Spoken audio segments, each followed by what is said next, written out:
میں لائن میں کھڑا ہوں اور وہ سارے منظر میری آنکھوں میں آ رہے ہیں کہ یہ گناہگار ہیں جو آج اپنے گناہوں کے سبب جہنم میں گر رہے ہیں۔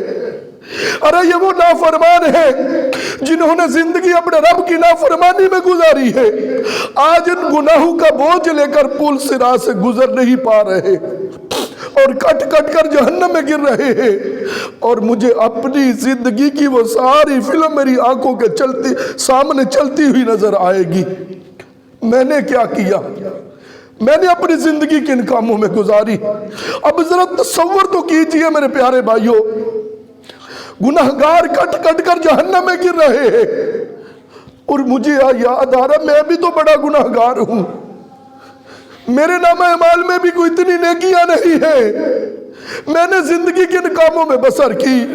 اب تصور تو کیجئے، آج لوگوں سے چھپ چھپ کر بند کمروں میں گناہ کرتے ہیں، آج پردوں کے پیچھے گناہ کرتے ہیں، آج موبائل انٹرنیٹ کے ذریعے گناہ کرتے ہیں، آج طرح طرح کی بدکاریوں میں مشغول ہو کر ہماری راتیں گزرتی ہے، آج دن چڑھتا ہے ہماری نافرمانیاں شروع ہو جاتی ہے، سارا دن اللہ رسول کو ناراض کرنے والے کام، سورج ڈل گیا لیکن ہماری بدکاریوں کا دفتر بند نہیں ہوا، دن کو بھی گناہ کیے ہیں، رات کو بھی گناہ کیے ہیں، رب کو ناراض کرنے والے کام کیے ہیں۔ ذرا تصور تو کیجئے اس دن ہمارا کیا بنے گا جب ہماری آنکھوں کے سامنے گناہگار کٹ کٹ کر جہنم میں گر رہے ہوں گے۔ کبھی سوچا ہم نے؟ اس دن کی فکر کی ہے کبھی؟ تو میرے پیارے بھائیوں، میرے دوستو، آؤ، ابھی بھی کچھ نہیں بگڑا۔ علامہ جلال الدین سیوطی شافعی رحمت اللہ تعالی علیہ ہم جیسے غفلت کے ماروں کو جھنجھوڑنے کے لیے کہتے ہیں، اور لوگوں جلدی کر لو، جلدی کر لو، تمہاری زندگی کیا ہے؟ یہ چند سانسیں ہی ہیں، اگر رک جائیں تمہارے وہ اعمال جن سے رب کو راضی کر سکتے ہو ان کا سلسلہ منقطع ہو جائے گا۔ ابھی سانسیں چل رہی ہیں، ابھی سانسوں کی ڈوری ٹوٹی نہیں ہے، اور اب عز و جل کی بارگاہ میں جھکنے والے بن جائیں، اور اپنے رب سے صلح کر لے۔ اور معراج کا واقعہ سننے والوں، یہ نماز کیا ہے؟ جب حضور نے فرمایا کہ جبرائیل مجھے تو میرے گناہگار امتی یاد آ گئے، میرے لیے تو براق آ گیا، میرے امتیوں کا کیا بنے گا؟ پل صراط کیسے پار کریں گے؟ جبرائیل عرض کرتے ہیں حضور یا رسول اللہ آپ غمگین نہ ہو، آپ براق پر سوار ہو جائیے، اور میں اللہ کی بارگاہ میں عرض کروں گا جب آپ کی امت کا پل صراط سے گزرنے کا وقت آئے گا، میں اللہ عز و جل کی بارگاہ میں عرض کر کے اپنے پروں پر سوار کر کے آپ کے امتیوں کو پل صراط جو ہے وہ پار کروا دوں گا۔ یہ ہے محبت، یہ ہے محبت، یہ ہے آقا کریم علیہ السلام کا پیار۔ اور سنو، مختصر عرض کرتا ہوں، جب حضور براق پر سوار ہوئے، آپ مسجد اقصی میں گئے، وہاں پر امام الانبیاء بنے، آپ نے نبیوں کی امامت فرمائی، وہاں سے منزلیں طے کرتے کرتے جب اللہ عز و جل کے قرب خاص میں پہنچے، وہاں پر بھی اپنے امتیوں کو یاد رکھا، اب اللہ سے ملاقات کی ہے۔ بڑی تفصیل درکار ہے اس واقعہ کے لیے، لیکن وقت تھوڑا ہے تو اپنے مطلب کی بات میں آتا ہوں کہ اللہ سے ملاقات کی۔ جب اللہ سے ملاقات کر کے آنے لگے، اللہ عز و جل کی بارگاہ سے جو تحفہ حضور کو ملا تھا وہ نماز ہے۔ کون سی نماز؟ جو ہم سے پڑھی نہیں جاتی، جو 5 وقت کی نماز ہمیں بوجھ لگتی ہے۔ ارے یہ معراج کا تحفہ ہے۔ جب کوئی یار اپنے یار سے ملے، اسے تحفہ دیں، ہمارا کوئی دوست ہو تو ہم اپنی بساط کے مطابق ہی تحفہ دیتے ہیں نا، جتنے جوگا ہو بندہ۔ اب سوچو تو صحیح، اب تحفہ دینے والا ہے خالق کائنات، اور جنہیں تحفہ دیا گیا وہ ہے محبوب کائنات، تو سوچو تو صحیح اس نماز کی شان کیا ہوگی۔ لیکن افسوس ہمیں یہ بوجھ لگتا ہے، 50 نمازوں کا تحفہ ملا تھا۔ حضور واپس آئے، حضرت موسیٰ علیہ السلام سے ملاقات ہوئی، حضرت موسیٰ علیہ السلام فرمایا اللہ کے محبوب بتائیں اللہ کی بارگاہ سے کیا تحفہ ملا؟ تو فرمایا کہ مجھے 50 نمازوں کا تحفہ ملا ہے۔ آپ نے کہا کیونکہ آپ کو اپنی امت کا تجربہ تھا، کہنے لگے یہ 50 نمازیں بہت زیادہ ہیں، آپ کے امتی پڑھ نہیں سکیں گے، آپ رب کی بارگاہ میں جائیں، اور یہ بار بار آنے اور جانے کی بھی حکمت ہے، لیکن اب اگر اس طرف جائیں گے تو ہمارا بیان ادھورا رہ جائے گا۔ اللہ نے چاہا تو یہ بھی کبھی سنائیں گے آپ کو۔ اب حضور واپس گئے، 5 نمازیں کم ہو گئی، پھر حضور آئے تو آپ پوچھتے ہیں کہ اب کیا؟ فرمایا کہ 5 نمازیں رب نے کم کر دی ہیں۔ آپ کہتے ہیں یہ اتنی بھی نہیں پڑھ سکیں گے، آپ پھر جائیے، حتیٰ کہ حضور بار بار جاتے رہے اور 5 کم ہوتی رہی، پھر الغرض 5 رہ گئی، 5۔ حضرت موسیٰ کہتے ہیں اے اللہ کے حبیب، مجھے پتا ہے، مجھے اپنی امت کا تجربہ ہے، آپ رب کی بارگاہ میں جائیں اور کم کروا لے۔ تو حضور نے پتا کیا فرمایا؟ حضور نے فرمایا موسیٰ کلیم اللہ، اب تو مجھے رب کی بارگاہ میں جاتے ہوئے شرم آتی ہے، جب 5 عطا ہوئی تو غیب سے واضح ہے محبوب، جو تیرا امتی 5 پڑھے گا ثواب اسے 50 کا ہی ملے گا۔ اور یہاں پہ ایک بات درد دل والوں کے لیے میں عرض کرتا ہوں، حضور نے جب فرمایا ہوگا کہ اب مجھے شرم آتی ہے، اب میں نہیں جاؤں گا، تو میرا وجدان کہتا ہے کہ حضور کا یہ مان تو ہوگا نا، جو میرا ہوگا وہ تو 5 پڑھ ہی لے گا، اور جو میرا ہوگا وہ تو 5 پڑھ ہی لے گا۔ تو میرے پیارے بھائیوں غور تو کرو، حضور کی محبت کا دعویٰ بھی کرتے ہیں، حضور سے پیار کا دعویٰ بھی کرتے ہیں، حضور کی محبت کے نعرے بھی مارتے ہیں، لیکن 5 پڑھی نہیں جاتی، 5 پڑھتے نہیں ہیں۔ ذرا غور کیا، کہیں ہم حضور کا مان تو نہیں توڑ دیتے کہ جو میرا ہوگا وہ تو 5 پڑھ ہی لے گا، تو جو نہیں پڑھتا پھر وہ کس کا ہے؟ حضور نے فرمایا نماز میری آنکھوں کی ٹھنڈک ہے، نماز میری آنکھوں کی ٹھنڈک ہے۔ آج ہمیں فکر ہے اس نماز کی؟ کبھی ہم نے غور کیا یہ نماز ہے کیا؟ کبھی ہم نے غور کیا کہ معراج کی رات جو مالک کائنات نے محبوب کائنات کو عطا کیا وہ کتنا عظیم تحفہ ہوگا؟ حضرت موسیٰ کلیم اللہ کہیں سے گزرتے ہوئے جا رہے تھے، آپ نے دیکھا کہ بڑا خوبصورت پرندہ، بڑا چمکدار پرندہ ہے، آپ رک گئے، آپ کو کشش محسوس ہوئی، دیکھنے لگے کہ کتنا پیارا پرندہ ہے۔ اس پرندے نے اڑان بھری اور قریب ہی کیچڑ تھا، کیچڑ میں جا کر لوٹ پوٹ ہونے لگا۔ حضرت موسیٰ حیران ہو گئے کہ کتنا پیارا تھا، لیکن اس نے خود کو میلا کر لیا ہے۔ اب اس پرندے نے پھر اڑان بھری اور قریب ہی ایک صاف پانی تھا، اس میں جا کر اس نے ڈبکی لگائی، جب واپس آیا پہلے کی طرح ہی چمکدار تھا۔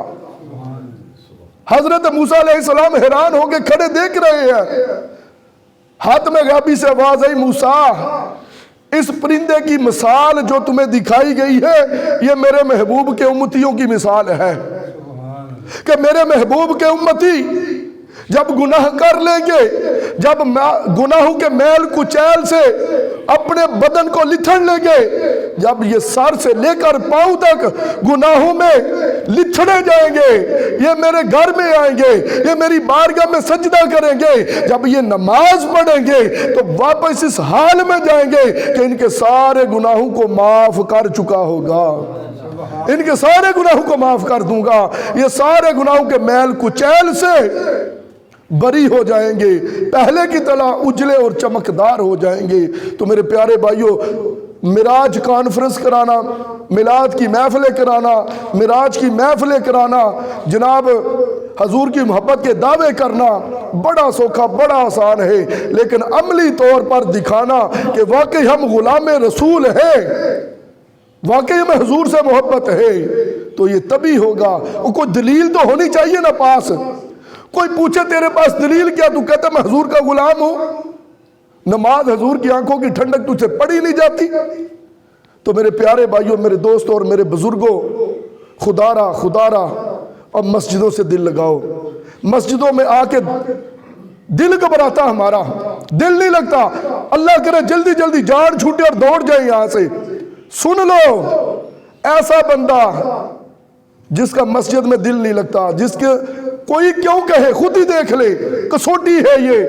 جس کا مسجد میں دل نہیں لگتا وہ منافق ہے، منافق مومن نہیں ہو سکتا۔ فرمایا منافق کی نشانی یہ ہے جب وہ اللہ کے گھر میں آئے تو اس کی حالت ایسی ہوتی ہے جیسے پنجرے میں وہ پرندہ ہے، پھڑ پھڑاتا ہے، میری جان چھوٹ جائے میں نکل جاؤں۔ اور مومن جو ہے، مومن کی نشانی یہ ہے جب وہ اللہ کے گھر میں آتا ہے، جب وہ اللہ کے گھر میں آ کر بیٹھتا ہے، اسے اس طرح سے سکون ملتا ہے کہ جس طرح سے مچھلی پانی کے اندر ہوتی ہے۔ تو میرے پیارے بھائیوں، اللہ کے گھر سے محبت کرو اور نمازوں سے محبت کرو، نمازی بن جاؤ، حضور علیہ السلام کو راضی کر لو۔ معراج کے واقعات سنتے رہتے ہیں، ایک کان سے سنے دوسرے کان سے نکال دیے، کوئی فائدہ نہیں ہونا جب تک اس پر عمل نہ کریں گے۔ تو اللہ کی بارگاہ میں دعا ہے جو کچھ میں نے پڑھا آپ نے سنا، اللہ عز و جل اس پر عمل کرنے کی توفیق عطا فرمائے۔ آمین بجاہ النبی الامین صلی اللہ علیہ وآلہ وسلم۔